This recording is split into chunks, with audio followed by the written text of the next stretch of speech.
Hello student, स्वागत है आपका फिजिक्स विथ इलेक्ट्रॉनिक्स पाठशाला में। आज के इस लेक्चर में हम लोग क्लासिकल मैकेनिक्स यूनिट 4 का एक और नया टॉपिक पढ़ेंगे जिसका नाम होगा डिफरेंशियल इक्वेशन ऑफ ऑर्बिट। ठीक, आज का जो टॉपिक है ये आपके सिलेबस में डिफरेंशियल इक्वेशन ऑफ ऑर्बिट करके मेंशन है। इसी टॉपिक को हम लोग पढ़ेंगे। ठीक, तो डिफरेंशियल इक्वेशन मतलब क्या, एक कुछ डेरिवेटिव के फॉर्म में हम लोग को इक्वेशन मिलेगा। तो सबसे पहले चीज़ों को समझा जाए कि हम लोग को आज करना क्या है। तो देखिए, अगर आप देखे होंगे मेरा पिछला लेक्चर, उन सब लेक्चर में बताया था कि जब सेंट्रल फोर्स होता है तो उस दरमियान जो ऑर्बिट होता है वो प्लेन में होता है। जब कोई पार्टिकल क्या कर रहा है, अंडर सेंट्रल फोर्स मोशन कर रहा है, तो जो उसका पाथ होता है उसी को ऑर्बिट कहते हैं। और वो क्या होता है, एक प्लेन में लाई करता है। तो मान लीजिए ऐसे कुछ ऑर्बिट जा रहा है, प्लेन में लाई कर रहा है, तो किसी टाइम पे ऐसे मान लीजिए इलिप्टिकल ऑर्बिट है, यहाँ पे क्या है, इलिप्टिकल ऑर्बिट है। ऐसे इसको मान लीजिए ये क्या है, आपका सन है और ये क्या, अर्थ है। ठीक, तो इस टाइम पे अर्थ के लोकेशन को बताने के लिए हमको दो कोऑर्डिनेट की जरूरत पड़ेगी, एक कौन सा, आर, और एक कौन सा, थीटा। अगर हमको आर पता है तो बता देंगे कि इतने डिस्टेंस पे है, क्योंकि आर भी क्या होगा, टाइम के साथ वेरी करेगा। यहाँ पे आर छोटा होगा, यहाँ पे बड़ा होगा, यहाँ पे और बड़ा होगा। ठीक, और ये जो थीटा है ये क्या बताएगा कि कितने एंगल पर है। तो आर और थीटा के हेल्प से हम क्या कर सकते हैं, इस पार्टिकल के एग्जैक्ट लोकेशन को बता सकते हैं। ठीक, तो इसी आर और थीटा के टर्म में हम लोग को क्या करना है, एक डिफरेंशियल इक्वेशन निकालना है। और वही डिफरेंशियल इक्वेशन क्या होगा, डिफरेंशियल इक्वेशन ऑफ ऑर्बिट होगा। और उस डिफरेंशियल इक्वेशन को अगर आगे सॉल्व किया जाए तो उससे हम लोग को पता चल जाएगा कि हम लोग का जो ऑर्बिट है वो किस शेप किस साइज का है। बात समझ में आ रहा है। इस डिफरेंशियल इक्वेशन को सॉल्व करने पे क्या मिलेगा, अभी तो हम लोग डिफरेंशियल इक्वेशन निकालेंगे। ठीक, फिर जब आप इसको आगे सॉल्व करेंगे, इसका सलूशन नहीं है आपके सिलेबस में। ठीक, तो जब उसको आगे आप सॉल्व करेंगे तो क्या होगा, आपको पता चल जाएगा इस डिफरेंशियल इक्वेशन के सलूशन से कि कौन कौन सा शेप, मतलब सर्कुलर ऑर्बिट होगा कि पैराबोलिक ऑर्बिट होगा कि इलिप्टिकल ऑर्बिट होगा, ये सब चीज़ें आपको पता चल जाएंगी। ठीक, तो आज हम लोग एक डिफरेंशियल इक्वेशन निकालेंगे जो आर और थीटा में निकालेंगे। ठीक, तब उसके लिए हम लोग चल रहे हैं। क्यों आर और थीटा में पढ़ रहे हैं, क्योंकि पोलर को एफ आर क्या था, एफ आर को हम लोग पोलर कोऑर्डिनेट में लिखे थे, एफ आर के टर्म में लिखे थे। तो जो अपना कोऑर्डिनेट ले रहे हैं वो भी क्या ले रहे हैं, पोलर कोऑर्डिनेट ले रहे हैं, आर और थीटा ले रहे हैं। अगर फाई ले लेते तो क्या होता, स्फेरिकल पोलर कोऑर्डिनेट हो जाता। और ये तब इसको इलिप्स नहीं, 3D में इलिप्स को क्या कहते हैं, इलिप्सॉइड कहते हैं, तब इसको इलिप्सॉइड कहते हैं। लेकिन हम लोग तो पोलर में बात कर रहे हैं, क्योंकि ऑर्बिट एक प्लेन में है, तो प्लेन में आर और थीटा होगा और ये क्या होगा, प्लेन पोलर कोऑर्डिनेट होगा। क्लियर, चीजें क्लियर ना। आर और थीटा में हम लोग को क्या करना है, डिफरेंशियल इक्वेशन निकालना है। Is it clear. तो अब देखिए क्या लिखेंगे, पिछले लेक्चर में हम लोग इक्वेशन ऑफ मोशन लिखे थे अंडर सेंट्रल फोर्स। उस इक्वेशन ऑफ मोशन के रिजल्ट को हम लोग यूज करेंगे, जो हमको जानकारी रहेगी वहीं से उन चीज़ों को इकट्ठा करेंगे।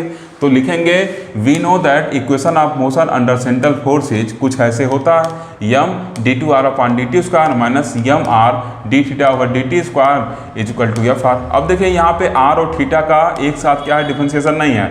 आर का टी के रिस्पेक्ट में है और थीटा का भी टी के रिस्पेक्ट में है। लेकिन हम लोग का टारगेट क्या है कि आर थीटा के साथ कैसा वेरी कर रहा है, ये हम लोग का टारगेट है। ये हम लोग को डिफरेंशियल इक्वेशन निकालना है कि आर का थीटा के साथ वेरिएशन क्या है, ये चीज़ निकालना है। क्लियर, यहाँ पे तो आर का टाइम के साथ वेरिएशन दिखाया ना, तो इसको हम लोग को एक में समेट के करना है। ठीक, तो उसके लिए आज हम लोग अपना टारगेट सेट कर रहे हैं। ओके, तो देखिए यहाँ पे कुछ ऐसे इसको लिखा जा सकता है, यम और दो बार आर का टी के रिस्पेक्ट डिफरेंशिएशन है तो एम आर डबल डॉट, यहाँ पे थीटा है तो यम r theta dot square equal to F r लिख देंगे। अब देखिए लिखेंगे कि वी आल्सो नो दैट, हम लोग को एक चीज़ और पता है कि जो एंगुलर मोमेंटम होता है, चाहे आप यल लिखिए चाहे जे लिखिए, ये पीछे हम लोग पढ़ चुके हैं, M R square theta dot होता है। अब इस यल के वैल्यू, इस थीटा डॉट के वैल्यू को क्या करेंगे, एक सिंगल वेरिएबल के फॉर्म में ले जाना चाहते हैं, मतलब थीटा डॉट को क्या कर देंगे, आर के फॉर्म में और कुछ कांस्टेंट के फॉर्म में कन्वर्ट करेंगे। तो theta dot equal to l upon m r square होगा। तो उस थीटा डॉट स्क्वायर की जगह इसको पुट करेंगे तो L square upon M square R के power 4 equal to F R हो गया। अब यहाँ देखिए M R double dot minus ये क्या हो गया, यल स्क्वायर और नीचे एम आर क्यूब हो गया इक्वल टू एफ आर हो गया। ये क्या हो गया, इक्वेशन नंबर 3 हो गया। अब देखिए यहाँ से थोड़ा सा आर और थीटा में रिलेशन निकालना मुश्किल लगता है। इस वजह से आप भी देखे होंगे जब डिफरेंशियल इक्वेशन सॉल्व करते हैं तो चीज़ों को आसान करने के लिए जो वेरिएबल रहता है उसके जगह कुछ नया वेरिएबल मान लेते हैं। तो आर इक्वल टू मैं क्या मान लिया, 1 अपॉन यू मान लिया। बस हमने चीज़ों को सिंप्लीफाई करने के लिए आर इक्वल टू क्या मान लिया, 1 अपॉन यू मान लिया। अब यहाँ से क्या होगा, इस आर के जगह 1 बाई यू क्या करेंगे, पुट करेंगे। आर की जगह क्या करेंगे 1/u पुट करेंगे तो यम R double dot minus L square M 1/u cube हो गया, और यहाँ पे एफ आर था तो इस आर की जगह भी 1/u हो गया। Is it clear? अब देखिए क्या करना है, आगे सिंप्लीफाई करना है तो u क्यूब नीचे आएगा तो उसको ऊपर भेज दिए, और यहाँ पे ठीक ये नीचे घूम रहा था तो इसको कहा गया ऊपर चले जाओ, तो यल स्क्वायर u क्यूब हो गया अपान यम और इक्वल टू एफ 1/u हो गया। ठीक, अब देखिए डिफरेंशियल इक्वेशन डिफरेंशियल इक्वेशन नहीं, differentiating equation 4 with respect to t comma we get. तो जब इक्वेशन 4 को डिफरेंशिएट करेंगे, क्यों डिफरेंशिएट करना है, क्योंकि यहाँ पे आर डॉट का वैल्यू हमको आर डबल डॉट का वैल्यू निकाल के पुट करना है, और जैसे आर डॉट का डबल वैल्यू निकल जाएगा तुरंत देखिएगा ये जो इक्वेशन है कुछ यू और थीटा में डिफरेंशिएशन मिलेगा। अभी आगे थोड़ा सा आप पेशेंस रखे रहिए। ठीक, तो देखिए यहाँ से क्या करेंगे, आर को 2 बार डिफरेंशिएट करना पड़ेगा। तो डिफरेंशिएट कर रहे हैं आर को, एक बार टाइम वेरिएशन में किए तो आर डॉट का वैल्यू मिला, तो आर इक्वल टू 1/u था, तो आपको पता है 1/x का डिफरेंशिएशन क्या होता है, माइनस 1/x² होता है, तो ऐसे 1/u का माइनस 1/u²। अब u तो क्या लिखेंगे, du/dt लिखेंगे, लेकिन हम लोग को डिफरेंशियल इक्वेशन निकालना किस में है, आर और थीटा में निकालना है, तो अब थीटा को इंटर मराएंगे। थीटा क्या करेंगे, कहेंगे इंटर कर जाओ। ठीक, तो क्या लिखेंगे, du/dt को कुछ ऐसे लिखा जा सकता है, मैथ के ताल्लुक मास्टर है, du/dt इक्वल टू du/d/dt। ठीक, ये चीज़ देखिए एग्जैक्ट ये सब अगर कहा जाए तो वास्तव में जितने डेरिवेशन इक्वेशन वगैरह हैं सब सेटिंग करके कुछ मैनिपुलेशन करके ही किया जाता है। अब आप भी अपना कोई इक्वेशन बना सकते हैं, लॉजिक सही होना चाहिए, दाएं बाएं हेर फेर करके कोई भी इक्वेशन आप दे सकते हैं, लेकिन लॉजिक उसका सही होना चाहिए, गलत नहीं होना चाहिए। जैसे जितना भी आप मैथ में देखते होंगे चीज़ें प्रूव करने वाली हैं, दाएँ बाएँ लेफ्ट राइट मैनिपुलेट करके उसको प्रूव किया जाता है। ठीक, अगर एग्जैक्ट आप किसी से पूछ लीजिए लाइन क्यों लाया गया तो कोई नहीं बता पाएगा, क्योंकि वैसे उसको प्रूव किया गया तो वैसे पढ़ा जाता है। ठीक, तो अब देखिए यहाँ पे क्या है, आर डॉट इक्वल टू ये हो गया।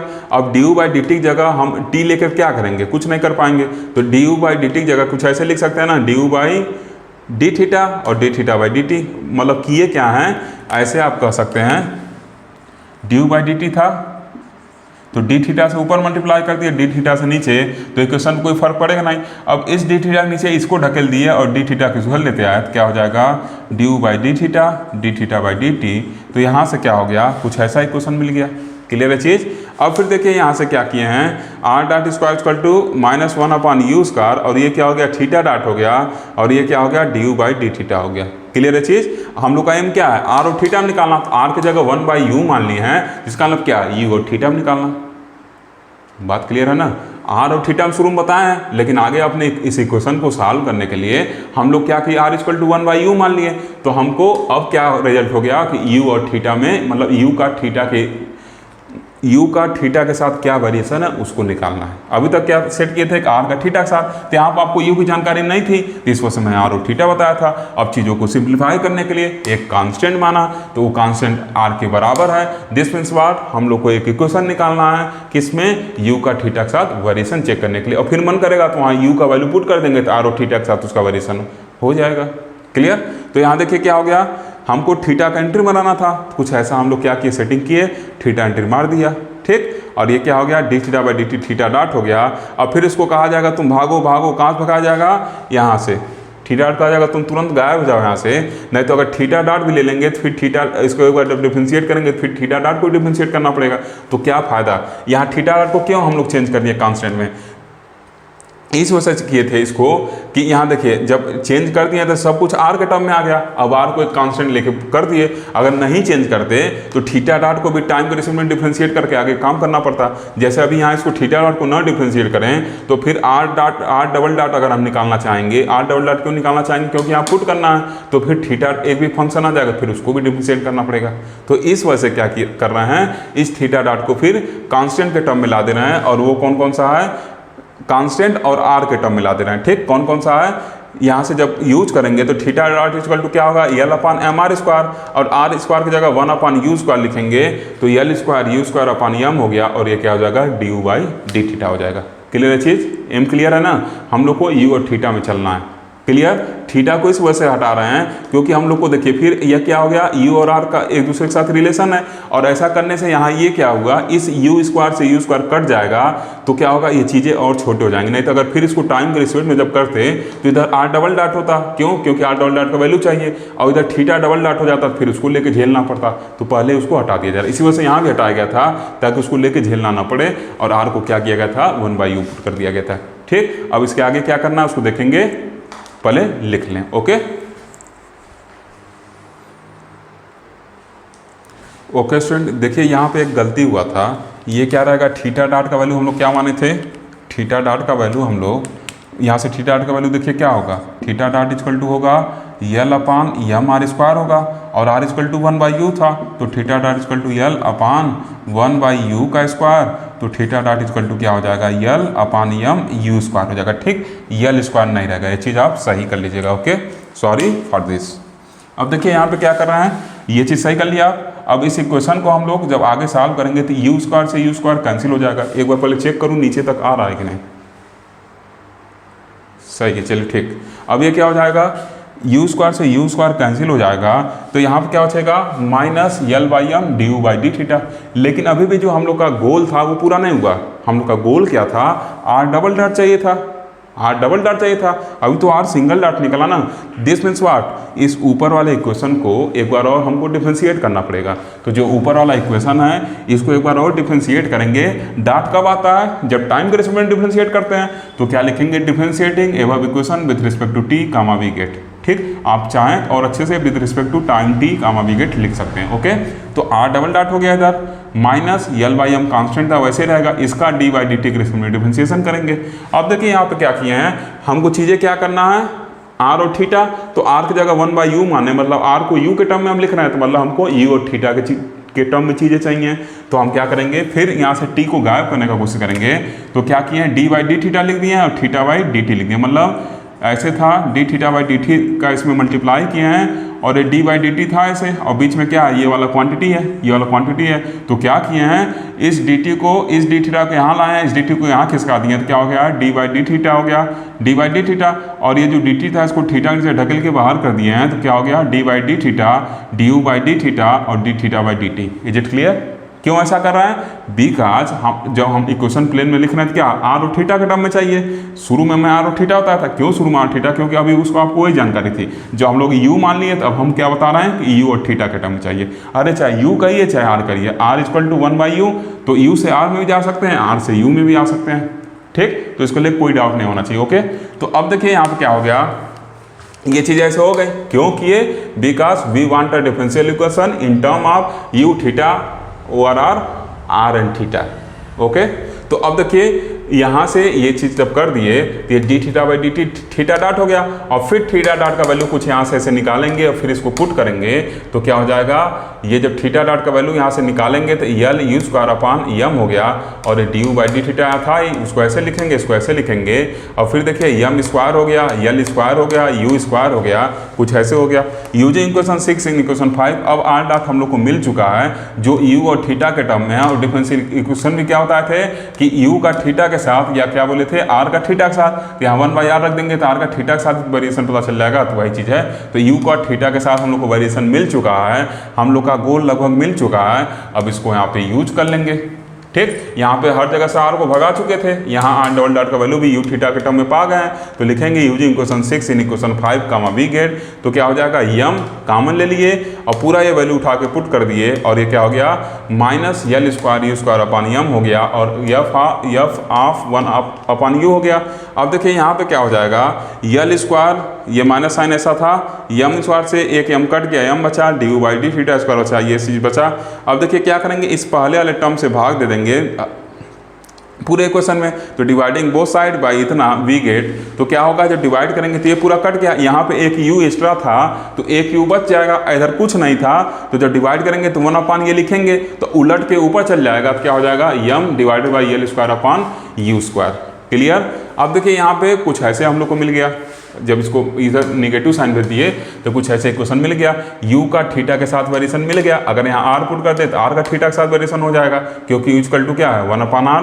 तो यही इक्वेशन जो कहलाता है डिफरेंशियल इक्वेशन ऑफ ऑर्बिट। जो इसको आप सॉल्व करेंगे तो वहाँ से इसका जो सोल्यूशन है उससे आपको पता चल जाएगा कि दिए गए ऑर्बिट का शेप कैसा होगा, पैराबोलिक होगा, हाइपरबोला होगा, कैसा होगा। ये आप ऑलरेडी सॉल्व कर चुके हैं मैकेनिक्स में, BSc 4 सेम में, और BSc फर्स्ट ईयर के मैकेनिक्स में भी इसको आप सॉल्व कर चुके हैं जो फर्स्ट सेमेस्टर में पढ़े हैं। ठीक, तो यहाँ पे ये चीज़ आप जब आगे सॉल्व करेंगे तो आपको मिल जाएगा सोल्यूशन। u का थीटा के रिस्पेक्ट में से कांस्टेंट वगैरह लेके सॉल्व करना रहता है।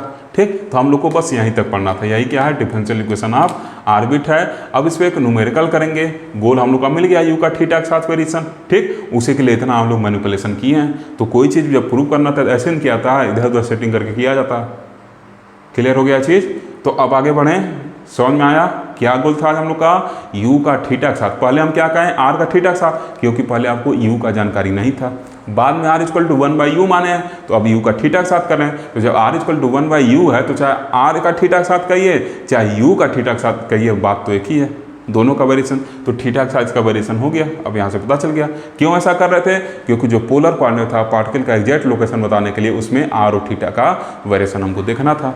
Is it clear. चलिए एक न्यूमेरिकल करते हैं। ओके स्टूडेंट, देखिए अब हम लोग सेंट्रल फोर्स से रिलेटेड एक न्यूमेरिकल सॉल्व करेंगे। तो देखिए न्यूमेरिकल दिया क्या है, कह रहा कि the equation of motion of a particle under the influence of central force is describe by r equal to a sin theta.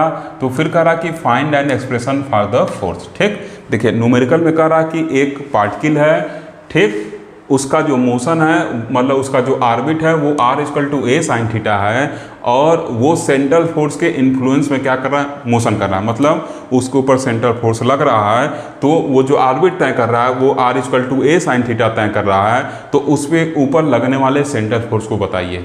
ठीक, तो कह रहा कि find an expression for the force. तो उस फोर्स का, उस सेंट्रल फोर्स का एक्सप्रेशन या उसका वैल्यू बताइए। ठीक, तो देखिए अभी को हाल फिलहाल में हम लोग डिफरेंशियल इक्वेशन पढ़े थे ऑर्बिट का, तो उसमें सेंट्रल फोर्स हम लोग को मिल रहा था, ये ऐसे कुछ था, ये राइट हैंड साइड में ये सेंट्रल फोर्स ही था, एफ ऑफ 1/u। तो 1/u क्या था, अर्थात ये तो सेंट्रल फोर्स ही है ना। तो इसी इक्वेशन के हेल्प से क्या करेंगे, इसको सॉल्व करने का कोशिश करेंगे। ठीक, अब इसी क्वेश्चन देखिए जो डेटा है वो u के फॉर्म में दिया गया है, और जो क्वेश्चन में डेटा है वो r के फॉर्म में दिया गया है। तो r को पहले हम लोग क्या करेंगे, u में कन्वर्ट करेंगे, ताकि हम लोग इस लायक हो जाएं कि उस दिए गए डेटा को इसमें सब्स्टिट्यूट कर सकें। क्लियर है चीज़। तो r equal to a sin theta लिखेंगे कि the motion of particle is given by r equal to a sin theta, जो दिया गया था उसको लिख लिए। अब इक्वेशन u के फॉर्म में था, तो पीछे हम लोग माने थे कि r इक्वल टू 1/u माने थे, और पीछे जब हम लोग डिफरेंशियल इक्वेशन इसको निकाले थे तो r इक्वल टू 1/u माने थे, तो u इक्वल टू 1/r हो जाएगा। आपसे बताया भी थे हम u से r में जा सकते हैं, r से u में भी आ सकते हैं। ठीक, तो u इक्वल टू 1/r हो गया।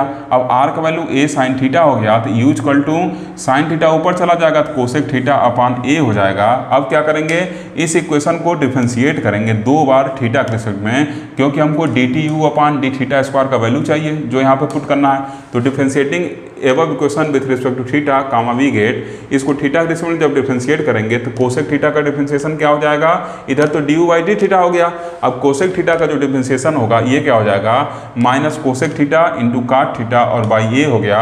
अब इसको फिर डिफरेंशिएट करेंगे तो D T U upon D theta square, ये क्या हो गया, -1/1 इधर कॉमन ले लिए। अब क्या हो गया, एक फंक्शन 2 फंक्शन, तो first function into differentiation of second, तो फर्स्ट फंक्शन को एज इट इज लिख लिए। अब इसका जब डिफरेंशिएशन करेंगे तो माइनस कोसेक स्क्वायर थीटा होगा, माइनस यहाँ लगा लिए, कोसेक स्क्वायर थीटा को यहाँ लिख दिए। अब फिर इसको करेंगे और इसको कांस्टेंट मानेंगे, तो कोसेक स्क्वायर थीटा का माइनस कोसेक थीटा काट थीटा और काट थीटा को लिख लिए। अब देखिए यहाँ पे कोसेक थीटा दोनों में था तो उसको कॉमन ले लिए, और माइनस दोनों में था तो माइनस कॉमन लिए, तो माइनस माइनस प्लस हो गया। और क्या बचा, cosec theta equal to cosec square theta plus cot square theta बचा। ठीक, अब ये डेटा मिल गया, u मिल गया है, ये मिल गया है। तो अब हम क्या करेंगे, लिखेंगे कि we know that the differential equation of orbit is given by. ठीक, अब उस ऑर्बिट पे चलेंगे जो ऑर्बिट का डिफरेंशियल इक्वेशन था, तो वहाँ से ये इन्फॉर्मेशन हम लोग को पता था, अभी अर्लियर हम लोग इसको डिस्कस किए थे। तो देखिए क्या लिखेंगे, इस वैल्यू को क्या करना, इस इक्वेशन से यूज करना है। तो लिखेंगे using equation 1 in above equation comma we get, ये पूरा वैल्यू उठाएंगे और ले आके यहाँ रख देंगे। जैसे रखेंगे कुछ ऐसा इक्वेशन हो जाएगा। और u इक्वल टू क्या था, हम लोग निकाल चुके थे कोसेक थीटा बाई ए, क्योंकि जो मिला है वो तो ए साइन थीटा टर्म मिला है। तो दिए गए इक्वेशन में u है तो u को क्या करना पड़ेगा, पहले हम लोग को सॉल्व करने के लिए इस टर्म में सब्स्टिट्यूट करना पड़ेगा थीटा वगैरह के टर्म में। तो सबसे पहले u r से हम लोग u में आए और u के टर्म में थीटा को निकाले। अब इस थीटा को ला के यहाँ पुट करेंगे, मतलब u का जो वैल्यू था थीटा के टर्म में निकाले, अब ला के पुट किए हैं और इसको डिफ्रेंशिएट करके भी इसका वैल्यू थीटा टर्म निकाले, उसको भी ला के पुट कर दिए, कुछ ऐसा मिला। अब इसको हम लोग लेफ्ट में लिख लिए। अब यहाँ पे देखिए 1/a cos theta cosec theta और इधर भी कोसेक थीटा बाई ए, दोनों कॉमन ले लेंगे तो 1 plus cosec square theta plus cot square theta बचा। अब ओके स्टूडेंट देखिए 1 plus cot square theta equal to क्या होगा, कोसेक स्क्वायर थीटा होता है, ये चीज़ पढ़े हैं आप, इस चीज़ को आप ऐसे ही देख सकते हैं। 1 प्लस काट स्क्वायर थीटा, जब इसको सॉल्व करेंगे तो क्या हो जाएगा, sine square theta cot square theta है ना, cos square theta upon sine square theta होगा। और फिर जब इसको आगे सॉल्व करेंगे तो sine square theta plus cos square theta upon sine square theta हो जाएगा और ऊपर का वैल्यू 1 होगा तो नीचे 1 अपान साइन स्क्वायर थीटा क्या हो जाएगा, इसको मिलाने पर 1 प्लस काट स्क्वायर थीटा हुआ था, ठीक, तो 1 अपान साइन स्क्वायर थीटा क्या हो जाएगा, कोसेक स्क्वायर थीटा हो जाएगा। और उसी को हम लोग क्या किए, लिख लिए हैं। क्लियर है चीज़, यहाँ से चीज़ समझ सकते हैं। 1 plus cot square theta cosec square theta बराबर आया, तो इस 1 को अगर इसके साथ लिखेंगे तो कोसेक स्क्वायर थीटा दे देगा, ठीक। तो अब देखिए यहाँ पे क्या हो जाएगा, जब फिर इसको आगे क्या करेंगे, सॉल्व करेंगे तो कोसेक स्क्वायर थीटा मतलब 2 टाइम्स कोसेक स्क्वायर थीटा हो गया और फिर कोसेक थीटा से जब मल्टीप्लाई होगा तो क्या हो जाएगा, 2 कोसेक क्यूब थीटा हो गया।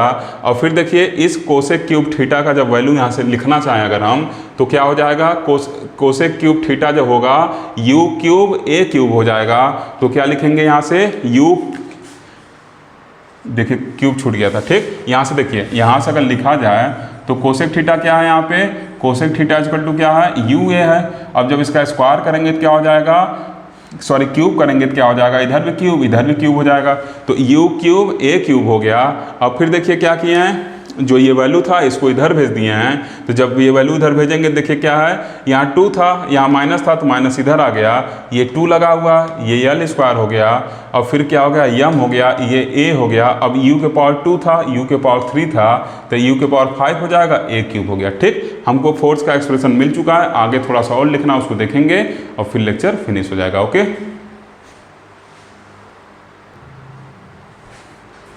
स्टूडेंट, अब देखिए क्या किए हैं, इसको सिंप्लीफाई किए हैं तो यहाँ से देखिए क्या हो जाएगा, a से ये कटेगा तो स्क्वायर हो जाएगा यहाँ पे, ठीक। तो क्या लिखे, -2 l square a square by m, और ये क्या है, u के पावर 5 है।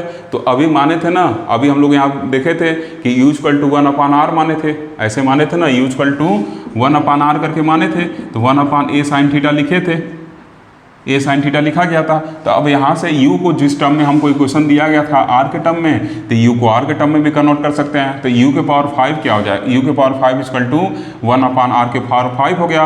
और यही हम लोग का क्या है, रिक्वायर्ड फोर्स ला, मतलब यही फोर्स का क्या है, एक्सप्रेशन है, ठीक। तो आप ऐसे लिख सकते हैं, this is the required expression for the force, required expression for the force लिख सकते हैं,